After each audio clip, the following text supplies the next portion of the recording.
Amin, semoga pemimpin yang bisa melayani rakyat, kata ibu-ibu tadi. Iya, dan mayoritas memang warga tuh rata-rata mengharapkan Betul. bahwa pemimpin itu bisa mensejahterakan rakyat, begitu Kevin. Itu juga paling penting. Iya. Dan kita ke informasi selanjutnya ya, Deswita dan pemirsa, di mana partai politik peserta pemilu 2024 akan memperebutkan 580 kursi di DPR dari 84 daerah pemilihan dapil di seluruh Indonesia. Namun bagaimana cara bagi-bagi kursi di Itu DPR, dia. Kevin? Berikut liputannya. Sebagai salah satu pemilih untuk nantinya dalam Cara bagi-bagi kursi DPR menggunakan metode Sainte-Lagu.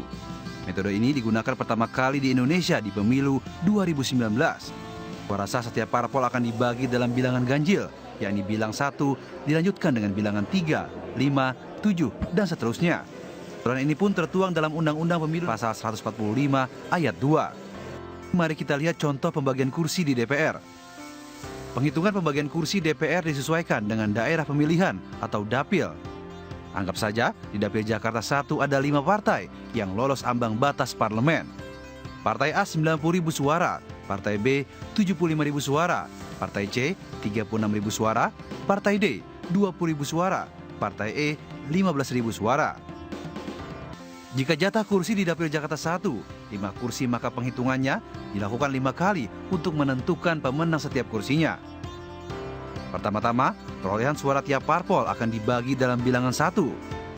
Hasil terbanyak hitungan ini adalah Partai A, maka Partai A mendapat 1 kursi di DPR. Partai A telah mendapat 1 kursi di DPR, maka pembagian untuk Partai A dilakukan dengan angka ganjil 3. Hal ini dilakukan untuk mengurangi kemungkinan Partai A mendapat kursi berikutnya. Sementara 4 partai yang lain dibagi dengan angka ganjil 1. Jika dilihat dari hasilnya, Partai B mendapat suara terbanyak. Kursi kedua pun dimenangkan Partai B.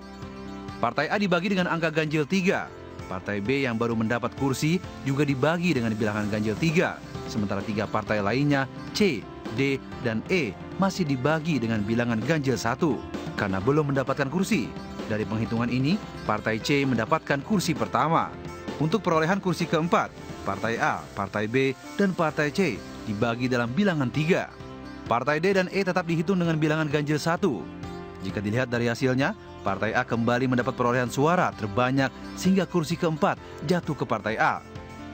Karena kursi keempat telah jatuh ke Partai A, maka Partai A akan dibagi dalam bilangan ganjilnya 5. Partai B dan C dibagi dalam bilangan 3, sisanya Partai D dan E tetap dibagi dengan bilangan 1. Hasil terbanyak pun diperoleh Partai B, sekaligus memenangkan kursi terakhir alias kelima.